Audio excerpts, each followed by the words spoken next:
Muchachos, ¿cómo están? Bienvenidos a esta clase número 2 de la unidad 3, Chile en el contexto de Guerra Fría. ¿No es cierto? Nosotros, como habíamos quedado antes de esta semana de receso académico, habíamos aterrizado en Chile, tratando de estudiar y de comprender lo que estaba aconteciendo en nuestro querido y hermoso país.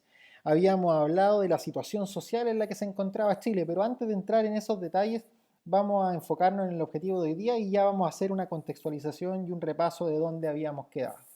El objetivo de hoy día entonces es comprender la respuesta del mundo político, es decir, de los partidos políticos de la época, a las demandas sociales de la década 1950-1960 en Chile.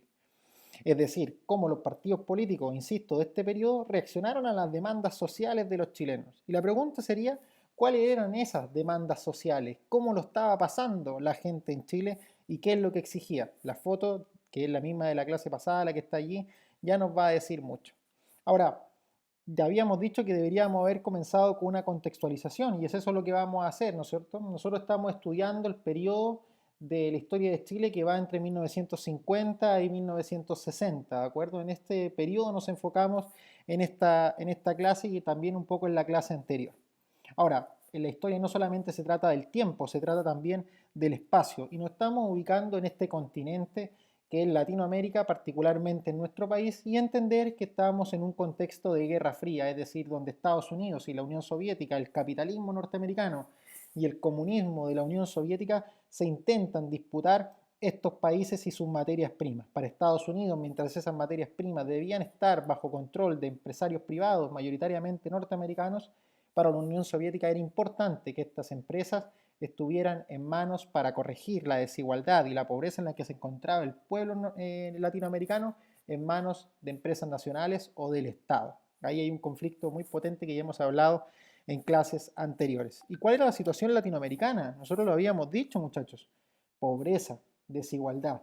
¿Y cuál era la situación en Chile? Ahí ustedes ven Cuba, Guatemala, Uruguay, Bolivia. Pero ¿cuál era la situación en Chile? Y para contextualizar un poco de dónde veníamos antes de entrar en esto de los problemas que tenía Chile que abordamos la clase pasada, nosotros habíamos dicho, mire, Chile lo habíamos comenzado a abordar de este cambio del sistema parlamentario al presidencialismo con la Constitución de 1925, ahí como hito importante, y después a partir de 1938-1941 la instalación por el Frente Popular y los gobiernos radicales del modelo ISI, que eran las dos grandes transformaciones de Chile a principios del siglo XX, el retorno al presidencialismo con las facultades del presidente de la República y el modelo ICE, este modelo de crecimiento o de industrialización interno, ¿de acuerdo?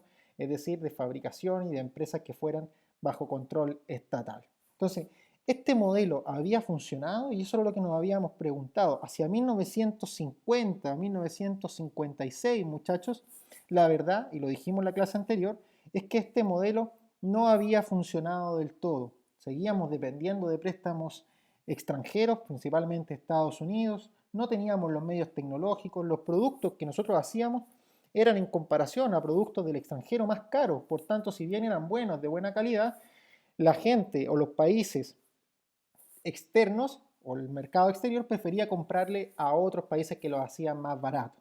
Por eso competir con los países industrializados era tremendamente difícil. Además, después de la Segunda Guerra Mundial, nuestros potenciales clientes disminuyeron la demanda de importaciones, por tanto nuestros productos no eran del todo demandados y además descuidamos el sector agrícola. Entonces en el fondo se dio un proceso de inflación en que el país empezó a caer constantemente hacia la pobreza y hacer que ese camino fuera difícil de salir. Eso nosotros lo dejamos claro, entonces finalmente teníamos que la crisis de este modelo EASY nos había dejado dos consecuencias tremendamente importantes. La dependencia de Estados Unidos, es decir, Estados Unidos se había hecho cargo todavía del país, no lográbamos independizarnos económicamente de ellos con inversiones en energía, en transporte, en los bancos y sobre todo también en la explotación de nuestras materias primas, como por ejemplo el cobre, entonces la presencia norteamericana era tremendamente importante. Y además con estas poblaciones callampas que dijimos nosotros en la clase pasada, que eran pobreza y desigualdad extrema, ¿no es cierto?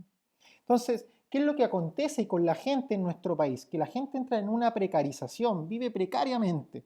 Pero ¿qué hace la gente cuando vive precariamente, muchachos?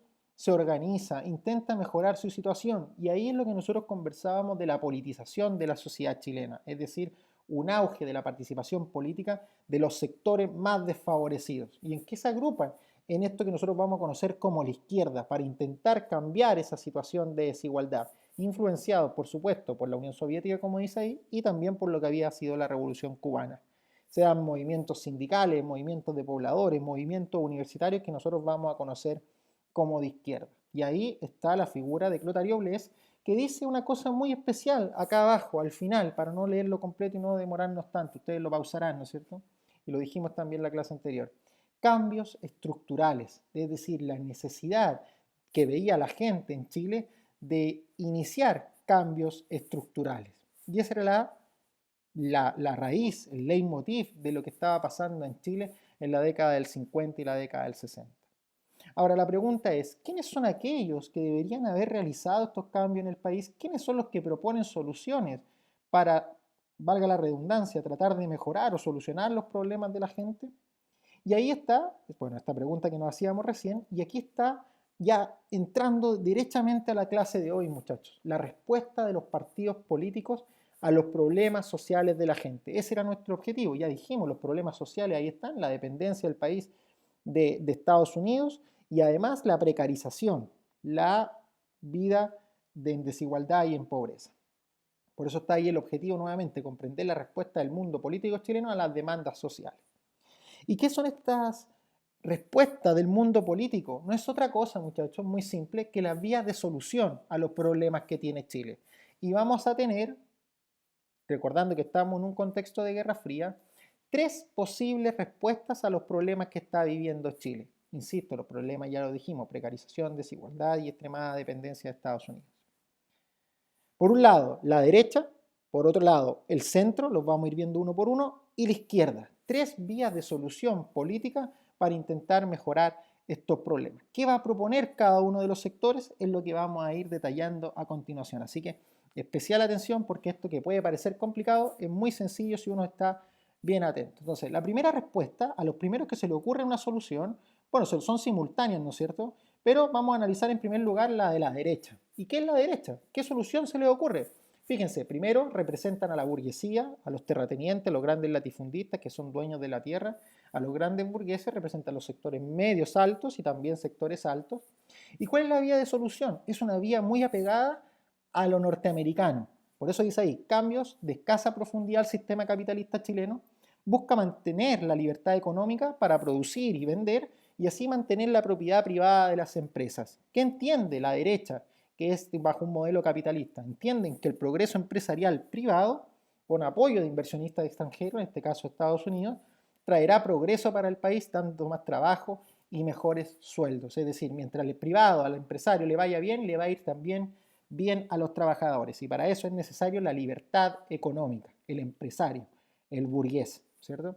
¿Cómo se actúa la derecha? ¿Cuál es la estrategia de acción que ocupa? Muy sencillo, se agrupa en torno a agrupaciones empresariales, la SOFOFA, la CMPC, la SNA también, la Sociedad Nacional de Agricultura, ¿no es cierto?, la Sociedad de Fomento Fabril, es decir, todos estos empresarios agrupados para fortalecer el capitalismo. El manejo, el control y la propaganda de los medios de comunicación, vamos a ir detallando cómo la derecha influye para que la gente intente adherir a esta solución de los problemas que está pasando Chile. Además, a conseguir apoyo norteamericano para financiar a lo mejor ciertos proyectos de cambio que vamos a ir discutiendo más adelante. Y el otro, que también dejamos visto en clases anteriores, el adoctrinamiento de las Fuerzas Armadas y la doctrina de seguridad nacional, porque entienden, influenciados por Estados Unidos, que el comunismo y el estatizar o el nacionalizar ciertas empresas es malo, es negativo para los países, estableciendo que el comunismo son parte de este enemigo interno que es necesario destruir. ¿De acuerdo? Ahora, es muy interesante notar, muchachos, que en Chile, en esta época, 1950-1960, surge una alternativa diferente, que no es ni capitalista ni es comunista. De hecho, se define como un partido de centro, como una opción de centro político entre la derecha y la izquierda. Y dicen, mira, yo soy, o este centro, somos anticapitalistas y somos anticomunistas. Anticapitalistas porque no nos gusta o venimos a limitar esa idea de la excesiva libertad del empresariado que ha generado riqueza solo para unos pocos y pobreza y desigualdad para muchos, ¿cierto? Y también son anticomunistas. ¿Por qué razón? Porque están en contra de que las dictaduras que ha impuesto el proletariado en algunos países del mundo, garantizando la igualdad solamente por el uso de la violencia y la restricción de la libertad, ¿cierto? Entonces, en el fondo, este sector de centro representa a los profesionales, sectores medios, universitarios, pequeña burguesía y ciertos campesinos pobres, es decir, uno podría decir los sectores medios, medios bajos y también los sectores más bajos. ¿Qué propone el centro?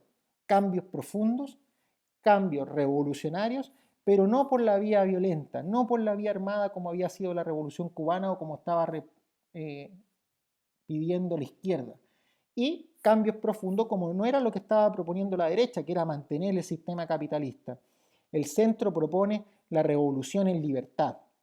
Este sector postula la transformación profunda de la sociedad chilena, lo estamos leyendo en este párrafo de más abajo, realizando cambios importantes para los más desfavorecidos, pero sin violencia. Plantean una revolución completa, sin armas y mediante el diálogo, ¿cierto?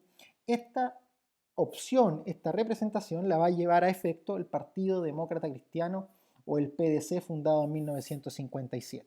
¿Qué es lo que pretenden hacer? ¿Qué es lo que quieren hacer? Apoyo mayoritario de la Iglesia Católica lo tienen, nacionalizar las materias primas, realizar reformas educativas, de vivienda, reformas agrarias. Tienen también el apoyo de Estados Unidos para realizar reformas, porque Estados Unidos dice, bueno, si vamos a hacer reformas, que la haga el centro y no la haga la izquierda, que es más violenta, que va a restringir la libertad. Y además, el rechazo a toda forma de violencia, ya sea de los movimientos revolucionarios de izquierda o los grupos extremos militarizados de la derecha. Ya tenemos dos soluciones o dos vías de solución. La derecha, mantener el sistema capitalista, y el PDC o el centro político, el Partido Demócrata Cristiano, iniciar cambios profundos pero sin violencia, con el apoyo de sus parlamentarios y democráticamente en el Congreso Nacional. ¿Qué es lo que propone la izquierda como otra vía, como tercera vía de solución a los problemas en Chile? Representa, como ustedes saben, al proletariado, a los pobladores, a universitarios, a campesinos pobres, también sectores medios, medios bajos, más cercanos al proletariado.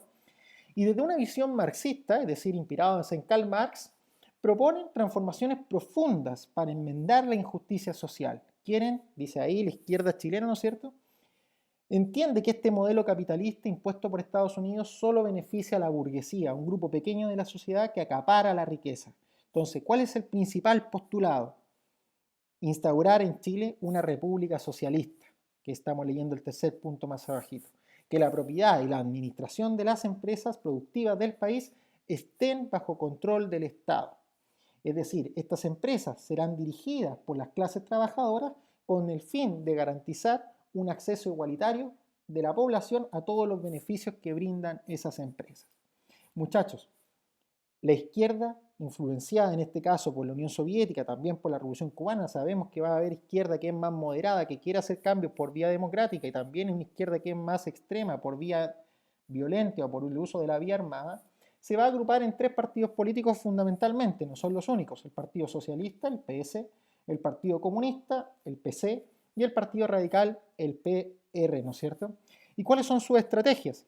Agrupación de gremios y sindicatos de trabajadores, manifestaciones sociales, paros, tomas, marchas, protestas, para que la gente adhiera y frenar el capitalismo, reformas profundas por vía democrática, con acuerdo muchas veces del centro político, y otras muchas veces también yendo más allá, tratando de extremar posiciones, validando en algunos sectores de la izquierda, fundamentalmente lo vamos a ver después el Partido Socialista, la vía armada y revolucionaria para alcanzar el poder, tal como lo había hecho Cuba con Fidel Castro y Ernesto El Che Guevara. Entonces tenemos tres vías para solucionar la desigualdad, la pobreza en Chile: el capitalismo de la derecha, la reforma profunda y la revolución en libertad del Partido Demócrata Cristiano de Centro, y las reformas profundas o la vía armada de la izquierda. ¿Con cuál se quedan ustedes? ¿Con cuál nos podríamos quedar? ¿Cuál sería lo mejor para Chile? ¿Cuáles serían las principales diferencias? ¿Tienen algo en común? Es lo que tenemos que ir pensando. Entonces, yo les dejo este pequeño desafío. Entonces, dice ahí, está claro, les dejo un pequeño desafío. Responde y justifica el porqué de tu elección en tu cuaderno. Puedes apoyarte en las páginas 164 y 166 del libro del estudiante. ¿Y cuál es el desafío? Muy simple. Este texto, muchachos, ¿a qué sector político corresponde y por qué? ¿A la derecha? ¿A la izquierda? ¿Al centro? El siguiente, son tres. A la izquierda, a la derecha, al centro. ¿Por qué? Exactamente lo mismo con este texto que está acá. Ustedes lo van pausando, lo van leyendo, no hay ningún problema. Al centro, a la izquierda o a la derecha, y por qué estos textos representan a cuál o determinados sectores. Es muy importante que los lean, que les den una vuelta, que consulten a sus profesores también si tienen alguna duda, ¿de acuerdo? Entonces, una vez hecho eso, podríamos tener claro lo siguiente, muchachos. Fíjense, nosotros habíamos tenido 1925 a 1958, que es lo que está pasando en Chile, ¿no es cierto? Y a partir del 58, para intentar solucionar estos problemas que estaba teniendo Chile, ya los decíamos, la dependencia de Estados Unidos, la precarización de la sociedad, la desigualdad, precarización viene de precario, ¿no es cierto? La pobreza, insisto, la aberrante desigualdad entre muchos que tenían muy poco y un grupo muy reducido que tenía muchísima riqueza en el país, surgen entonces este periodo que nosotros vamos a conocer como periodo de los proyectos excluyentes, es decir, cómo de 1958 a 1964 va a intentar mejorar el país la derecha, después del 64 al 70 va a ganar una elección el presidente Eduardo Frei, ¿cierto? El centro político va a tratar de aplicar su programa y también después del 70 al 73 Salvador Allende también va a intentar iniciar un proyecto de reformas para mejorar la condición de los chilenos en el país. ¿A cuál le va a ir mejor? ¿Qué es lo que va a pasar con sus determinados programas? Es lo que vamos a ir viendo en las clases más adelante. Lo que sí, a tener en cuenta el siguiente párrafo, muchachos. Ojo con esto, que es muy importante. Y con esto terminamos. Se conformaron tres proyectos, entre los que se repartió equilibradamente el electorado. Por eso se habla de la política de los tres tercios. Un tercio apoyaba a la derecha, un tercio al centro y un tercio a la izquierda. El carácter excluyente, es decir, que se excluyen mutuamente de cada uno de estos proyectos, determinaba que la implementación de cada uno de ellos suponía la supresión de los dos restantes. Es decir, muchas veces entre la derecha, el centro y la izquierda, muchachos, no hubo comunicación, no hubo diálogo, no hubo una ponerse de acuerdo. Cada uno quería instalar su proyecto porque entendía que esa era la solución para Chile. Vamos a ver cómo les fue, vamos a ver qué es lo que hicieron. Mientras tanto, solamente a entender qué es lo que significa ser de derecha, ser de centro y ser de izquierda, tal como lo dejábamos en los textos y en las características más atrás. Para finalizar, esto finalmente llevó a una polarización política, en la que cada sector buscaba aplicar su propio modelo para cambiar la sociedad chilena sin consultar con los modelos del lado, con la derecha, con la izquierda con el centro y así sucesivamente. Muchachos, cada uno de estos sectores va a ser representado por las personas que ustedes tienen acá. Jorge Alessandri Rodríguez, del 58-64, Eduardo Frei Montalva, uno de los fundadores del Partido Demócrata Cristiano, Jorge Alessandri del Partido Nacional, volvía un poquito atrás, y después la izquierda con Salvador Allende también va a tener su oportunidad de gobernar entre 1970 y 1973. Pregunta para reflexionar al final. Recuerden, esta clase la vamos a discutir, la vamos a profundizar en la clase en vivo de este día viernes, pero para reflexionar es lo siguiente. ¿Qué harán en Chile estos tres gobernantes? ¿Cómo les irá? ¿Cómo irán a aplicar estos modelos de solución? ¿Les gustará a los chilenos la solución de la derecha? ¿Les gustará a los chilenos la solución del Partido Demócrata Cristiano? ¿Quedarán satisfechos los chilenos con las medidas que impulsará el presidente Salvador Allende? Los tres, el centro, la derecha y la izquierda, y en orden cronológico, la derecha, el centro y la izquierda, pudieron gobernar en Chile y eso es lo que vamos a ir estudiando en las próximas clases. ¿Qué reformas hicieron? ¿Cómo les fue? Así que les dejo ese pequeño desafío, háganlo, cualquier duda lo resolvemos este día viernes y ustedes también le podrán consultar a la profesora Gladys y al profesor Alex. Un fuerte abrazo, que estén muy bien, nos vemos. Chau, chau.